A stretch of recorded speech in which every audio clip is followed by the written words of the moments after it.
ورسوله فقد فاز فوزا عظيما. wanda suke faruwa bisa lawal tarayon da kuma fayyaras da addininsa saboda wata manufa. Wallahi iya abinda muka fahimta kenan, kuma da shi muke fatar mu shiga aljanna. Annabi sallallahu alaihi wa alihi wa sallam yake akuna ahabba ilaihi min waladihi wa walidihi wan nasi ajma'in. Annabi yace ɗayan ku ba zai yi imani ba, imanin ɗayan ku ba zai cika nasi ajma'in, kuma ni ne mafi soyuwa a gunsa sama da mutane baki ɗayansu. Wallahi wani ya kasa a ce a kansa mu ajiye addininmu don biyan bukatarsa.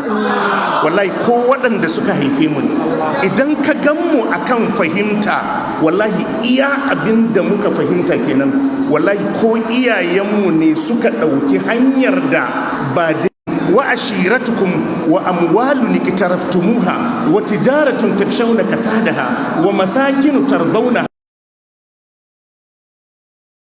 rasulihi wa jihadin fi sabilihi fatarabbasu hatta ya'ti Allahu bi amrihi wallahu la yahdi al-qawm az-zalimin. Allah yace ka gaya ma al'ummarka, in kana aba'ukum, idan har iyayenku su suka fi muku, wa abna'ukum ko ƴaƴanku su suka fi muku, wa ikwanukum ko ƴan uwanku su suka fi muku, wa azwajukum ko matanku su suka fi muku mata ko mazajenku su suka fi muku, wa ashiratukum danginku su suka fi muku, wa amwalun iktaraftumuha ko dukiyar da kuke nema, wa tijaratun takshawna kasadaha ko dukiyar da kuke tsoron kar ku yi asararta, kar ku yi kwantanta, kar ta lalace muku, wa masakinu tardaunaha ko gidajen da kuka gina wadda kuka gamsu kun yi isassun gidaje, ahabba ilaikum minallahi wa rasulihi. Idan waɗannan su ne mafi soyuwa a gunku akan Allah da manzonsa, fatarabbasu, Allah ce kowa ya je sha'aninsa hatta ya ati Allah bi amrihi. Allah ce al'amarin Allah yana zuwa. Ashe idan ka fifita wani, ko da iyaye ne, ko da ƴaƴa ne, ko ƙungiya ce, ko wata tafiya ce, akan Allah da manzonsa, ƴaƴa, iyaye, mata, dukiya, gidaje, duk abin da ka mallaka, Allah ya ce ka zalunci kanka, kuma ba za ka samu dace a wajen Allah. Wata rana sayyidina Umar ya kalli manzon Allah sallallahu alaihi wasallam, ya ce ya rasu, ka ji ka fi so na akan karan kanka da kanka. Fakada Umar ya ce wallahi ya rasu, ya ce na rantse da Allah manzon Allah, la'anta ahabbu ilayya min nafsi, wallahi ka fi soyuwa a guna akan kaina da kaina. Fakada salawatullahi wa salamuhu alaihi, al'ana ya Umar. Annabi ya ce to Umar, yanzu ne imani ya zauna a cikin zuciya. Jama'a kun fahimta? Duk wannan yana nuni, wallahi mun mu goyi bayan wani wai don ɗan garinmu ne, ko don ɗan ƙungiyarmu ne, ko don ɗan mashabarmu ne, ko don muna tafiya tare da shi akan barna. Wallahi Allah ya tsare mu duniya da lahira.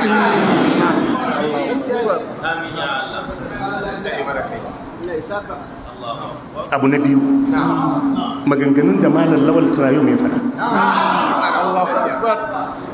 wadda ake ta takun saƙa a kai, jumloli ne guda biyu, cewa ai 'ya'yan arna ma ana haihuwansu da kaciya.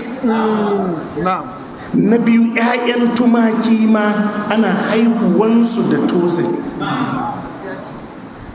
Waɗannan kalmomi guda biyu, iya abin da muka fahimta, ya kore su ne ga manzan Allah sallallahu alaihi wasallam. Wallahi in kuma bakin Allah ba, ka je ka zauna ka saurari abin da ya faɗa. cewa an haifi annabi sallallahu alaihi wasallam da kaciya ya ce ƙarya ne. An haifi annabi da tozali ya ce caci faɗi ne. To yaya abin da ya kore in ma wa me ya jinginawa tun da dai ya raba abun da annabi, yaya za a dawo a ce kuma da annabi ya yi?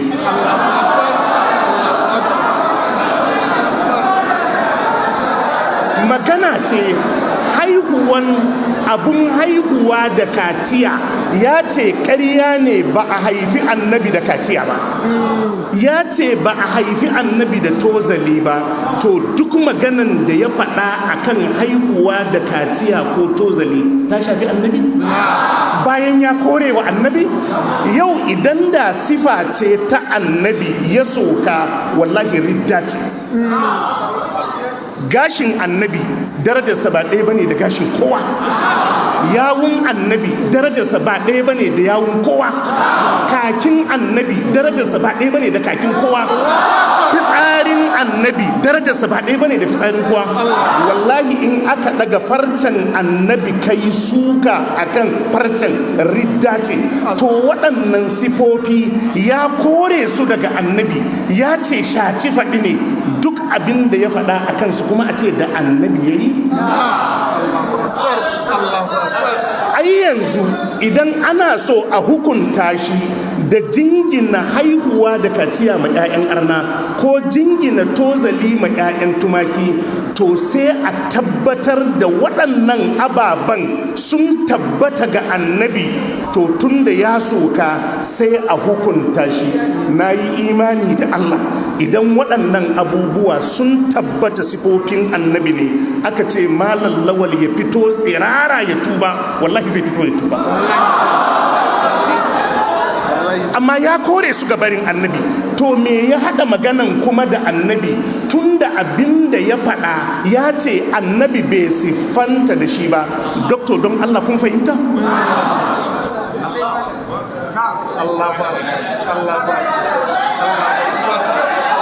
Lafazin da ya ce waɗannan nassosi ya ce akwai nassosin da sun ƙaryata su. Kuma me ya kawo ya faɗi wannan maganan? An haɗa ɗan garuwa da gwamna? Kai ne ka kaskantar da mai gidanku tun da kace yana kyautan naira 1000, ka siffanta shi da wani abun da bai taka kara ya karya ba. Inda cewa kai mai gidanku ko gwamnanku ko shugabanku yana kyautan irin jib prado, an isa a ce ɗan garuwa yana kyautan ta? Jama'a mun fahimta? Akwai wadda ya isa ya ce mai faskaran anguwansu yana kyautar ta? To amma sai ka jingina mishi kyautar naira 1000, sai aka samu wata da take kosai a anguwan tana kyautar naira 1000. Don Allah, kai da ka jingina mishi kyautar naira 1000, kai ka kaskantar da shi ko wadda ya ce ga wata ma tana kyautar naira 1000? Kai ka kaskantar da shi. A kuma fa cikin karatun ya ce ai abin da Allah ya ma manzan Allah na Isra'i da Mi'raji, ko annabi Ibrahim ba a mishi ba, ko annabi Musa ba a mishi ba, ko annabi Isa ba a mishi ba. To kaga babbar kyauta da tafi karfin kowa ke. Wallahi billahi kenan, iya abin da muka fahimci yake nufi kenan, kuma iya abin da kalmominsa suka nuna kenan. Mun ji waɗansu 'yan uwa suna cewa to ai tun da an bijiro da sunan annabi a ciki, a'a in yarfel aka ma annabin sai a ja baki ai shiru. Man Sagir kaman wani ne ya ce ni ina bautan annabi, kamar wani ne ya ce ni ina bautar annabi, sai na ce bautar da kake yi ta tafi a banza. Yanzu don ya ce bautar annabi yake sai a ce na soki annabi? Saboda Allah bai ce a bauta wa annabi ba, annabi bai ce a bauta mishi ba. Ashe kenan kaga duk abun da bai shafi annabi ba, ba za a faɗi wata magana a kai kuma a mai da ita kan annabi ba. Kun fahimta? Ba za a mai da ita kan annabi ba. Korewa yayi ba a haifi annabi da kaciya ba. korewa yayi ba a haifi annabi da tozali ba. To yanzu je ka duk maganan da aka faɗa akan haihuwa da kaciya ko tozali, in bakin Allah ba a dawo da shi kan annabi. Amma inda ya yarda sifa ce ta annabi sannan ya yi suka a kai, in fa ya yi suka a kai, to anan ne hukunci ya tabbata a kan shi. Yanzu bari in baku misali. Aƙidar abinda 'yan tijjaniya suka kudurce shine salatul fati annabi ne sukutum da guda ya zo ya ba wa annabi Muhammadu. Mu mun yadda yanzu in mun soki salatul fati sai a kai mu majalisar shura a ce mun soki annabi? Ai saboda ba mu yadda daga annabi take ba. Idan ana so a lazimta mana sukar salatul fati sukan annabi ne, to a tabbatar mana alakarta da annabi sai mu tuba. Amma tun da ba mu yadda ba, saboda haka yanzu in ana so a jingina wa malam lawal cewa ya ɓaci annabi, to abinda ya faɗa akan haihuwa da kaciya game da 'ya'yan arna ko haihuwan tumaki da tozali, to fa sai abun ya tabbata ma annabi, sai a ce to tun da ka siffanta arna da shi, to fa ka siffanta abun da ya shafi annabi. Jama'a mun fahimta? Amma idan abun bai shafi annabi ba kuma an gagara tabbatar da abun daga annabi yake, mun fahimta? To wallahi son zuciya ne kace ya ɓaci annabi. Kuma ina da yaƙini wallahi yau aka tabbatar da dalili, an haifi annabi sallallahu alaihi wasallam da shayi, an haifi annabi da tozali, ya tabbata, wallahi tallahi zai miƙa kansa a hukunta shi.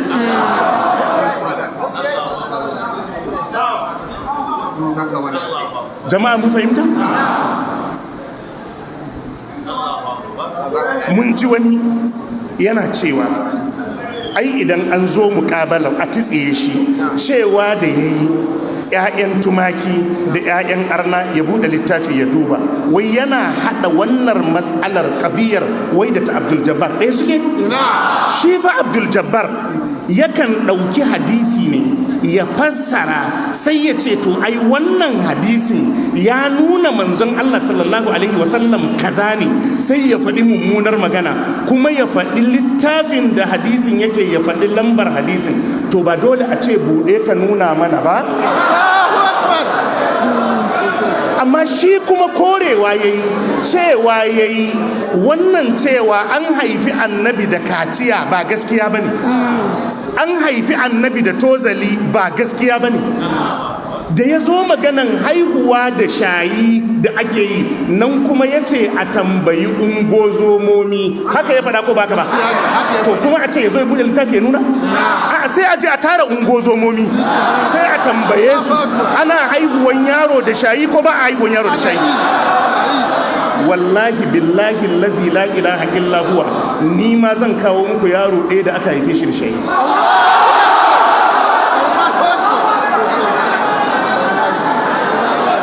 Wallahi jama'a mun fahimta?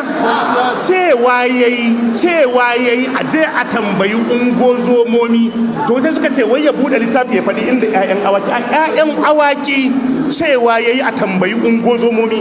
Saboda haka yanzu in aka tambayi ungozomomi suka ce ba a haihuwan yaro da kaciya, to sai a hukunta shi.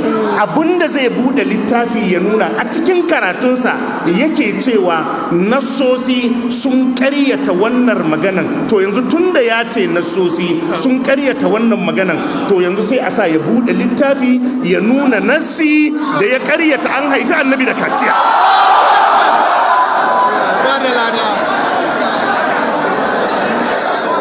Jama'a mun fahimta? Wallahi iya abinda muka fahimta kenan. Wallahi malam lawan ya kasa mu mara mishi akan son zuciya. Wallahi ya kasa wai mu goyi bayansa akan abin da son zuciya ne. Wallahi bai taka kara ya karya ba mu abun. Addinin mu yafi mana komai, annabin mu yafi mana komai. amma dai iya abin da muka faɗan nan fahimtar mu kenan, waɗannan sifofi da kuke cewa yayi bacal a kansu, in ma yayi bacal din to ya raba su ne da annabi, bai jingina su da annabi ba. Amma inda ya yarda sifar annabi ne ko hularsa ne ya soka, to da hukunci ya tabbata a kansa. Yanzu in ana so a hukunta shi, a tabbatar mishi aihuwa da kaciya yana da alaka da annabi, haihuwa da tozali sifa ce ta annabi, to shi kenan sai a kama shi a hukunta shi. Amma in dai kun yadda ya kore ne, to tunda ya kore, ko me ya faɗa ma ai bai shafi annabi ba, tunda ya ɓamɓare abun a cikin manzan Allah. Mu je gaba ta gaba. Waɗanda suke kururuwa akan ya ɓaci annabi, wallahi ba wadda ya kai su zubar da kima da munanan maganganu akan manzan Allah sallallahu alaihi wasallam. Babu, ba wadda ya kai su munanan magana akan Allah, munanan magana akan manzan Allah sallallahu alaihi wasallam. Mu yi magana akan na kwanan nan da ya faru. Ɗaya daga cikinsu yake ce ma annabi sallallahu alaihi wasallam hankaka. Yana siffanta manzon Allah, ya kira annabi hankaka, ya kira shi da waɗansu tsuntsaye. Yan uwa, don Allah mu buɗe zuciya. Idan abin da muka fahimta nan shine daidai, Allah ya tabbatar da mu a kansa, ya kashe mu a kansa. Idan kuskure ne, Allah ya ganar da mu dai. Don Allah ku buɗe zuciya. Ya siffanta annabi da tsuntsaye da yawa. Daga cikin tsuntsayen akwai hankaka. Za mu zo mu yi darussa ko magana a kansa. Mu ɗauki hankaka, dokto hankaka, ka ajiye maganan addini. A Hausance al'adar hankaka ɗauki kwai ɗin yakan je ne ya ƙyanƙyashe, a'a yakan ɗauka ne ya je ya rubar da shi a cikin ɗakinsa. Idan ya rube, 'ya'yansa da aka ƙyanƙyashe sai ya fasa musu wannan baragurbin kwai ɗin suna ci. Bayi taɓa barin ƙoyaye na sauran tsuntsaye da suke kewaye da shi, bayi barin 'yan tsako na bayin Allah. Yanzu wannan dabban da a Hausance Hausawa sun yadda hankaka da musulmi ya ce akwai waɗansu dabbobi 5 kulluhunna, annabi ya ce duka 5 ɗin nan fawasi tsuntsayen banza ne, fasikai ne. Ya kirgo ɓera, kunama, mahaukacin kare, shirwa da hankaka. Allahu Akbar sallallahu alaihi wasallam. Yanzu a musulunce hankaka yana da rana? A Hausance hankaka yana da rana? Yanzu mai kaunar annabi aka nuna annabinsa aka ce mai hankaka, an faɗi magana mai kyau? Amma yaya ba ku tada tsuminku akan Malam Mansur da ya ce ma annabi hankaka? Ko ba ku karanta hadisin da annabi ya ce hankaka fasiki ba ne? Ka je ka duba sharhan hadisin, malamai sun yi sharhan hatta nau'in hankakan da yake da wannan baki da fari din. Ina shine irin hankakunmu. Ba ku karanta dabbobi fasikai ba? Annabi ya ce ya qatulna fil hilli wal haram, ya halatta a kashe su a cikin harami da wajen harami. Ba ku karanta annabi ya ce hankaka fasiki ba ne? Kuka ce wa annabi hankaka? Ba ku iya rubutu akan wannan ba? Ba ku iya zanga-zanga akan wannan ba? Ba ku wasa makamankun da kuka wasa akan malallawan akan wannan ba? Allahu Akbar. Yanzu wannan munin zance don Allah ya kai ma wadda kuma yake ce ma wannan malamin Maulana ya zo ya daga jijiyar wuya akan wannan maganan in bakin Allah ba. Annabi Muhammad sallallahu alaihi wasallam ya ce ma hankaka, ka ɗauke duk wani karatun addini. A Hausance aka ce hankaka, kirarinsa sai a ce me da ɗan wani naka. Yanzu ya kamata wannan dabbar a siffanta manzon Allah da ita? To ina tsuminku yake ku Muhammadawa? Ina son annabin yake? Idan ka yi mafarki ka ga katon karatumi ya ce annabi ka gani. Man jarumi, bari ka ji yadda abin yake. Shi manzan Allah wallahi duk duniya ba wadda ya isa annabi ya rikida a siffansa ko a mafarki ne. yan uwana kun fahimta? Manzan Allah duk duniya ko a mafarki kaga sifar sayidina Abubakar aka ce ma annabi ne ba annabi. Domin abu ya ce manzan Allah sallallahu alaihi wasallam shine mafi kyan fiska, shine mafi kyan diri da halitta. Wallahi duk duniya ba wadda ya isa annabi ya rikida a siffarsa, saboda shine shakundun. Shi annabi sai dai a ce sayyidina Ali na kama da shi, to an kara ma sayyidina Ali daraja. Sai a ce na Fatima tana kama da shi, an kara mata daraja. Sai a ce Hamza yana kama da shi. Duk dage wandunan mu da muke ba muna so mu yi kama da shi bane? To shi kai ka kasa, shi kuma ya kwaikwaye ka yi kama da kai. Amma kun fahimta da kyau? Kun fahimta da kyau?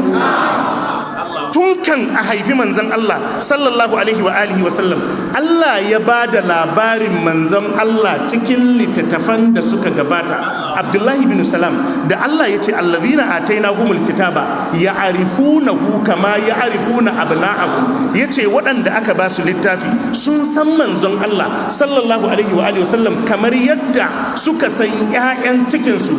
Abdullahi bin Salam yace ni na san manzon Allah sallallahu alaihi wa alihi wa sallam sama da yadda na san ƴaƴan ciki na. Yace domin ƴaƴan ciki na ina sanin su ne bayan an haife su, shi kuma tun a karatun littafin mu na san shi, na san sifofinsa. Tun annabi na yaro waɗanda suka karanta sifofinsa a cikin attaura da linjila suna gamuwa da annabi sukan gane wannan shine annabin ƙarshen zamani. Shi bai canza ba zai kuma shiga kalan wani ba, bai canza ba kuma ba zai shiga kalan wani ba. Shi din nan da aka ba da labarinsa shine a haka ya girma a cikin kamalarsa, a haka ya rayu, a haka ya koma zuwa ga Allah subhanahu wa ta'ala. Ni jama'a kuna fahimta? Shi yasa Muhammad bin Sirin idan nabi ya fito a sifarsa, jama'a kun fahimta? Allah ya jikan Professor Zubairu Abubakar Madaki ya ce idan ka yi mafarki ka ga wani baki dogo mai furfura da saje, ya ce guruntum ka gani ba annabi ka gani. Jama'a mun fahimta? Saboda haka idan mutum ya ce ya yi mafarkin manzon Allah sallallahu alaihi wa alihi wa sallam, to sai ya fito a yarda sifofin manzon Allah yake, tafiyarsa, girman jikinsa, yanayin cin abincinsa, kwanciyansa, dariyansa, murmushinsa, kalan jikinsa, tsayin gashinsa, furfurarsa, komai yana rubuce a cikin littafi. Mu inda za mu yi kiliya da manzon Allah wallahi da mu gane shi. Jama'a kun fahimta? To inda nake so na kai ku, wallahi duk duniya wani ɗa ya kasa annabi ya rikida wai a sifarsa, ya fito a sifarsa. To annabi da bai fito a sifar su Abubakar da Umar bai fito a raƙumi? Malam idan kai mafarki ka ga raƙumi ka gani, amma ba manzon Allah ka gani ba. Amma in uwa kuna fahimta? Da wannan malamai suka ce duk wanda ya ce ya yi mafarkin ya ga annabi kuma ya saba masifofin da ya tabbata na annabi sallallahu alaihi wasallam, ba annabi ya gani ba. Domin annabi ba zai rikide ya fito a babanka ba, annabi ba zai rikide ya fito a malaminka ba, zai fito maka ne a siffarsa, domin siffarsa ita ce mafi kamala. Duk wata sifa da annabi zai bayyana a cikinta, to sifar ci baya ne ga manzon Allah. Amma mu ne muke kwaikwayo, mu yi kokari mu siffanta da waɗansu sifofinsa don mu ƙara daraja, amma ba shi ya fito maka a alaramma ba. To idan kun gane wannan gaban, yanzu annabin da bai bayyana a sifar limamin ku ba, ya zo bayyana ma wani a mafarki ya fito mishi a babban raƙumi? Yanzu don Allah Muhammadawa waɗanda kuke da kishin annabi kawai ka kalli raƙumi a ce in kai mafarkin kaga katon raƙumi annabi Muhammadu ka gani, don Allah in ba jin haushin malam lawan ba wannan bai kamata ya baka haushi ba?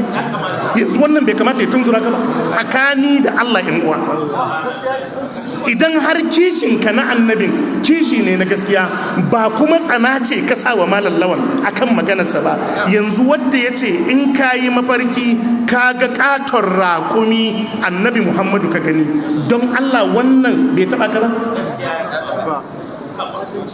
Bai taɓa maka zuciya ba? Yanzu wannan bai kamata ka yi zanga-zanga a kansa ba? Yanzu wannan bai kamata ku yi rubutu ku kai gidan gwamnati ba? Yanzu wannan bai kamata ku ɗauki mataki a kansa ba? To inda za ka gane abun son zuciya ne da ɓangaranci, amma in dai ɓacin annabi ne wadda ya faɗi wannan, kuma doktor bari ka ji kaga yadda muka yi maganar hankaka duka dabbobin nan zamu zo mu bi su ɗaya bayan ɗaya da suka siffanta annabi da shi. Kaga shi rakumi Allah ya kore mana shi, wal kaila wal bigala wal hamira litarkabuha wa zina. Allahu akbar. wa tahmilu asqalakum ila baladin lam takunu balighihi illa bi shiqqil anfus. Inna rabbakum la ra'ufur rahim. Allah ya halatta mana mu ci mu yi kaza, to amma mu koma wajen daraja.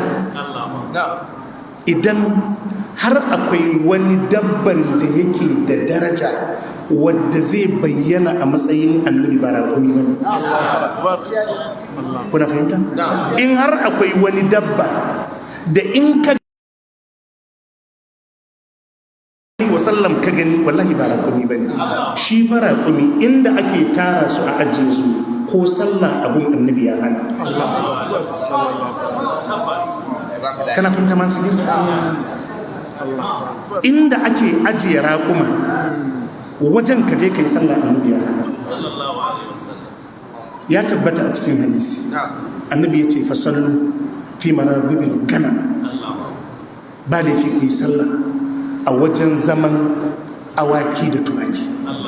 Sai ce wala tusallu fi a'banil ibil, kar ku kuskura ku yi sallah a inda ake ajiye raƙuma, fa innaha khuliqat min ash-shayatin, don an halicci raƙuma ne daga shaytanu. Yanzu in annabi zai bayyana sai ya bayyana a kuskura ku je ku yi sallah a inda raƙuma suke zama, fa innaha min ash-shayatin, don daga shaytanu suke. Yanzu in akwai abin da za a kamanta annabi da shi, ya kamata a kamanta shi da raƙuma. Yanzu don Allah wadda kuke maganan nan, don Allah waɗannan kalmomi na siffanta annabi da raƙumi, don Allah bai taɓa ku ba? Don Allah ce ma annabi hankaka bai taɓa ku ba? Yanzu don Allah abinda malam lawan tarawi mai faɗa shine ya taɓa ku? Yanzu shine zai sa ku ɗauki makamai? Yanzu a taɓa annabin akwai ɗan gata a wajen ku? Amma don Allah kuna fahimta in idan baka zarka ta kyankyashe 'ya'yanta, kai kanka in ka daga ido kaga hankaka a sama ba za ka bar wajen ba. Yanzu don Allah ya kamata a siffanta annabin rama da hankaka, amma yanzu wannan bai taba muku rai ba sai na malam lawan tarar. Yanzu cewa da alkarmawi ya ce idan kaga katon rama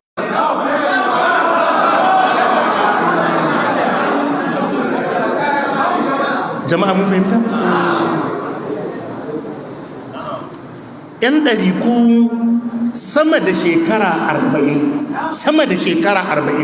ana wa'azi ana cewa ku fito ku karantar da jawahirul ma'ani,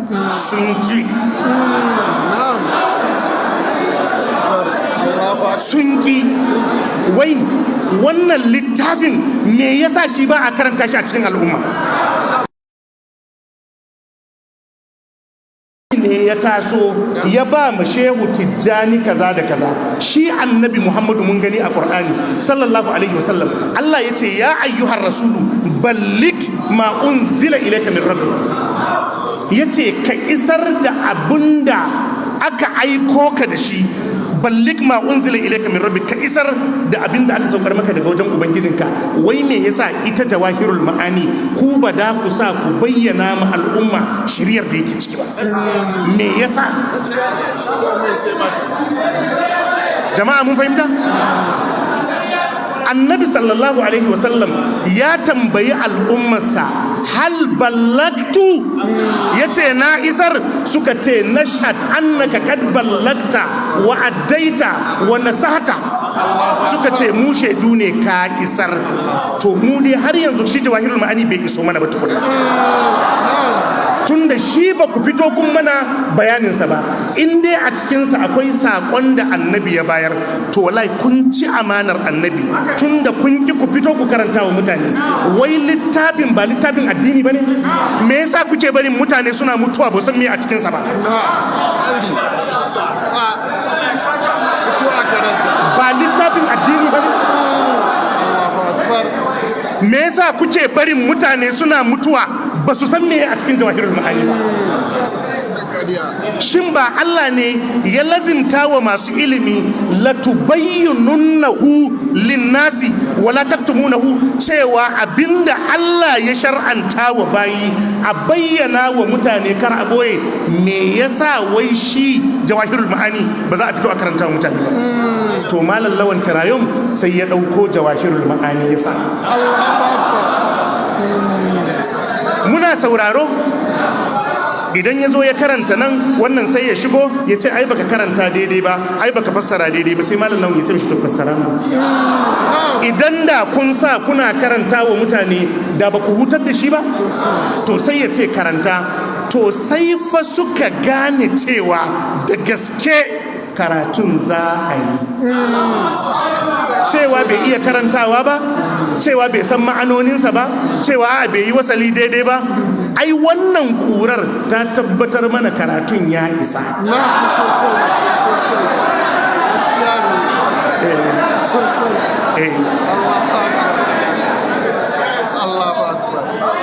Kamar wani yare ne wadda bayi jin Hausa, sai ya zo ya same ka ya ce maka shegiya, kaga ai bai yi wasalin daidai ba.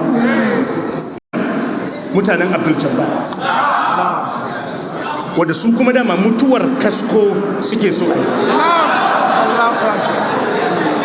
mutuwar kasko suke so a yi. Wallahi mu bai dame mu ba, bai shalarin dan ubansa kafin ya rubuta a ina ya sanya ya ake sallah.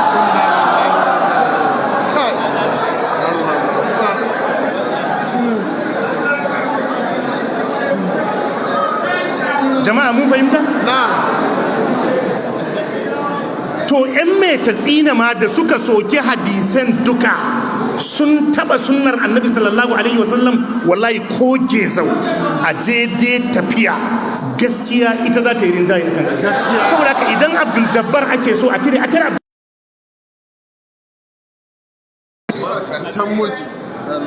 Abdul Jabbar. Ba sai an yi wani dungu-dungu ba, ba sai an bi wani lungu da sako ba, ku cire shi ya tafi abunsa. Ahlus sunna suna nan daram.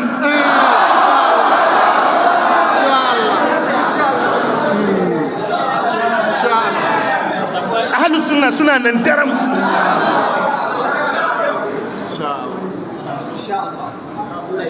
To bangare na uku akwai yan metatsini, tunda kun san sunna ce yanzu suna so su yi alliance da yan dariƙa da sauran yan bidiya.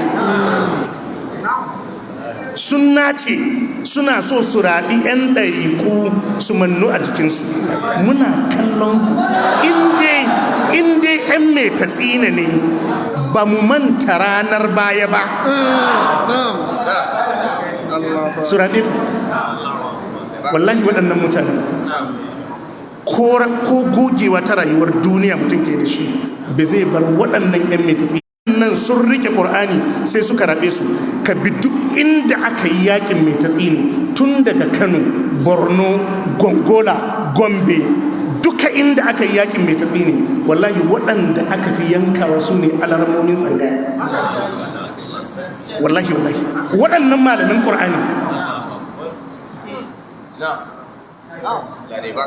to su je su rabe su. Ai shi ɗaya daga cikin 'yan metatsinin kullum maganansa wahabiyawa 'yan ta'adda 'yan kaza 'yan kaza 'yan kaza. Na ce to yanzu duk ta'addancin wahabiyawan nan ba za ka ware rana ɗaya kuma ka mana bayani akan Muhammadu Marwa Metatsina ba?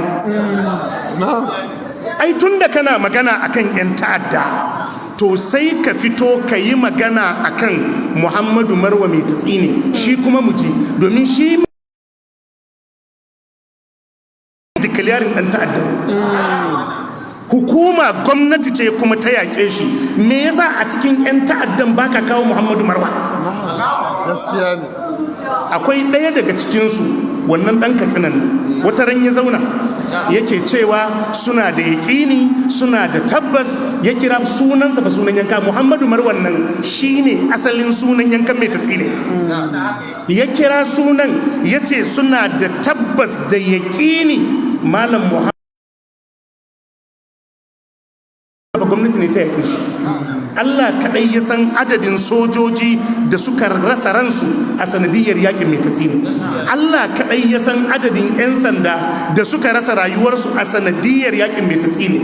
Allah ya san iya adadin fararen hula. Ya ce zaluntarsa aka yi a bainar jama'a. Ina masoya ɗin, ina masu son addini, ina masu son Kano. Na'am. Allahu Akbar. To yanzu wai waɗannan 'yan Metatsinan wai su ne suke barbaran 'yan ɗari. Wai iyayen gidansu ne. Iyayen gidansu ne. Akwai wani wanda ya fahimci sunna da zai bi wannan gidacen? To saboda ya lura a cikinsu ne zai iya ɗiba. Kuma ga ku ga su inda 'yan Metatsina ne, ga ku ga su. Ai wadda ya ce duk wani littafi ƙarya ne idan ya taba ahlus sunna da sauki, amma in ya taba ɗan ɗari ka ya taba. Wadda ya ce duk wani littafi bayan Qur'ani ƙarya ne, wallahi ya fi musguna ma ɗan ɗariƙa akan ɗan ahlus sunna. Bari tafiya za ta fito.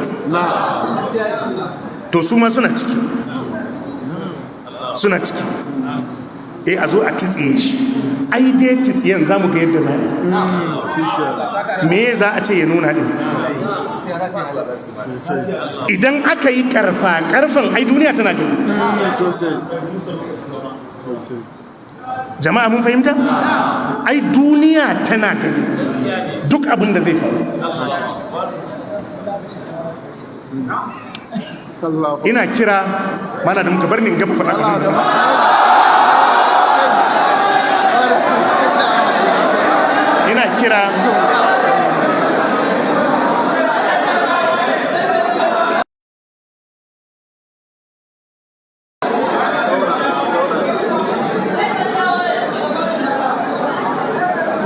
ina kira ga 'yan uwa ahlus sunna, ku ɗauki wannan a matsayin nasara. La tasabuhu sharran lakum bal huwa khairun lakum. Shi yasa muka sa malaccan suna Trayon. Nasara ce. Nasara ce. Duk wannan maganan shura da ake nasara ce. Ai mu yanzu an bude mana kofa, duk wanda yayi wannan katobaran akai gidan gwamnati, wani ya kai gwamnati ce bai karba ba? Insha Allah kafin su kai na mutum daya wannan katobaran, yanzu daga jiya zuwa yau ina da sama da guda 100 a waya. Na kuma galibi malaman sunne a nan Kano, wadda suke wannan sakin bakin akan Allah da manzon Allah. Saboda kar ku ɗauka in an yi zai wuce. Sannan an buɗe kofa duk wanda ya yi wannan katobaran ku yi filin, ku kai wa gwamna, a kai wa shura, a tsiye shi. Za a gama da abun.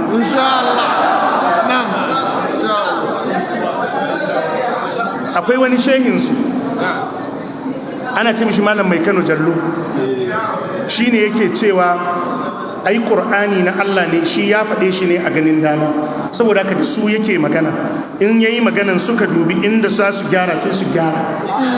Wallahi wai kuma wannan mutumin ka ce mishi maulanka, wai kuma ka zo ka ce wai ga wani bai son annabi. Shi fa annabin mutanen Makka suka ce a dan gyara qur'ani, yace ma yakunu li an ubaddilahu min tilqa'i nafsi. Allahu akbar, Allahu akbar. Iti bi qur'anin gairi hadha aw baddilhu, ka zo da wani qur'anin ko a gyara wannan. Yace ba zai yi. Allahu akbar. Amma wai wannan mutumin yace in Allah yayi magana sai suka ga kuskure a maganar sai su gyara. Inna lillahi wa inna ilaihi raji'un. Inna lillahi. Suna nan dukka sunan a hannun man sakin. Za mu sa ɗaya bayan ɗaya ta sake muku kuna. Gaskiya.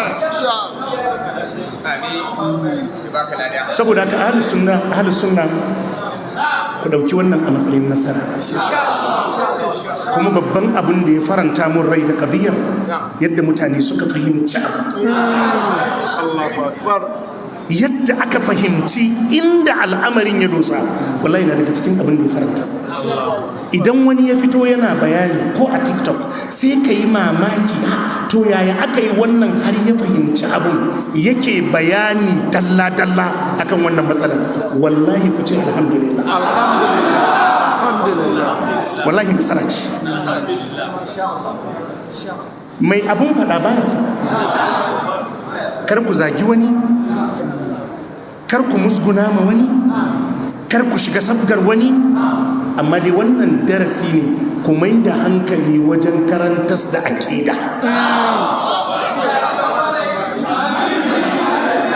Karantas da imani, darussa akan imani shine makami mafi ƙarfi da Allah ya bayar a yaƙi kafirci. Karantas da tauhidi shine makami mafi ƙarfi da Allah ya bayar a yaƙi shirka. Karantas da sunna shine makami mafi ƙarfi na a yaƙi bid'a.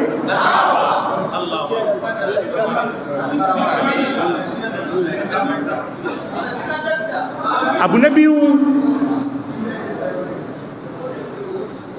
su waɗannan gamayya, don jiya na ga wani gangaminsu da suke bayani shehunansu da malamansu sun ba su izini idan gwamnati bata ɗauki mataki ba su tanadi makamansu, su wasa wukansu, kuma da su iya ɗaukan mataki, an san da su iya. To muna ba ku shawara kar ku ɗauki mataki. Duk wanda ya ɗauki makami ya farma wani zai yi dana sani. Wallahi billahi muna ba ku shawara kar ku ɗauki makami ku farma wani. Ku yi haƙuri. Malam Lawan bai ɓaci annabi ba. Ku yi haƙuri. Malam Lawan bai ɓaci annabi. Wanda ya ɗauki makami ya farma wani wallahi zai yi ɗan dana sani. Wallahi za ka zo ka yi bidiyo kana ba da haƙuri, kana kaskantar da kai. Wannan shawara muka baku ba don muna tsoron abin da ku yi, amma kar ku yi haka, kar ku yi haka. Yayin yin haka ya wuce. Ku bari idan an kama shi da laifi a hukunta shi, amma kar ku ɗauki makamanku da shehunanku suka ce ku ɗauka ku aji. Wukakenku da kuka wasan ku yi haƙuri ku aji. Ku jira abinda gwamnati za ta. Ku yi haƙuri. Wannan shawara ce. Kar ku ɗauki makami, kar ku farma wani. Duk wadda kuka far musu da ku yi ɗan da na sani sosai. Za ka zo ka ce da ka sani da baka yi ba. Duk malamin da ya zuga ka ka ɗauki makami ka farma wani, wallahi zai barka a ruwa.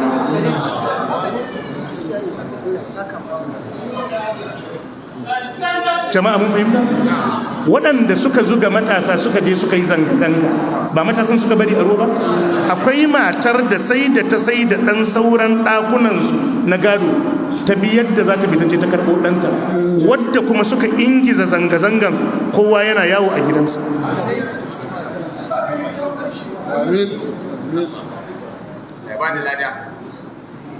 Ku yi haƙuri, kar ku ɗauki makami, kar ku farwa kowa. Wannan ba muna yi da su masu cada su ɗauki mataki akan Malam Lawan ne. Muna ba ku shawara kar ku ɗauki mataki, ku bari hukuma ta yi hukunci. hukuman za mu ga ta yadda za a yi. Na'am. Allah. Jama'a mun fahimta? Gwamnatin jihar Kano muna nasiha da kuma jan hankali, ku kalli wannan matsalan a cikin natsuwa. Ku kalli wannan matsalan a cikin natsuwa. Kano uwa ce. Kano uwa ce. Kano uwa ce. Rigimar Kano, rigimar Najeriya ce, alal akalli rigimar Arewa ce. Ta yiwu rigima ta faru don ku musguna ma wani ko ku faranta ma wani. Ku yi adalci. Ku yi adalci. Maganganun nan da Hausa aka yi su. Wadda suka yi martanin da Hausa suka yi martanin. Wadda suka yi jawabi da Hausa suka yi jawabi. Kuna da masana, kaga tension a cikin mutanen da kake mulka, ka zo ka yi sakin baki. Kana shugaba. Abdul Jabbar fa ba malamai ne suka daure shi ba, kotu ce ta daure shi. Kotun nan ita ta mai da kai mataimakin gwamnati. A kotu your excellency aka baka kujeranka. A kotu aka baka kujeranka. Kotu ce kuma ta yi hukunci ma Abdul Jabbar. Idan akwai wadda zai zo ya yi suka akan hukuncin kotu, wallahi bai kamata mataimakin gwamna ya yi a bainar jama'a.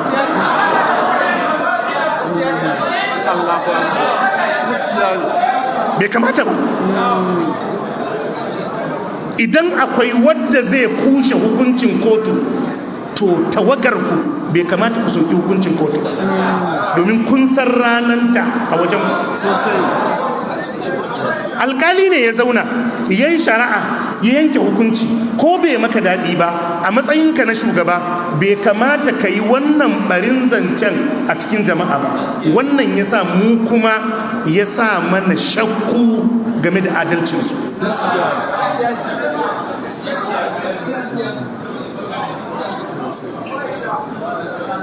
Muna ji muna gani. Idan abin da muka fahimtar nan shine daidai, Allah ya ba mu ladansa, Allah ya tabbatar da mu a kansa, Allah ya kashe mu a kansa. Idan kuskure ne, Allah ya yafe mana, ya nuna mana gaskiya, ya ba mu ikon binta. Allah ya muku albarka. Subhanakallahumma wa bihamdika ashhadu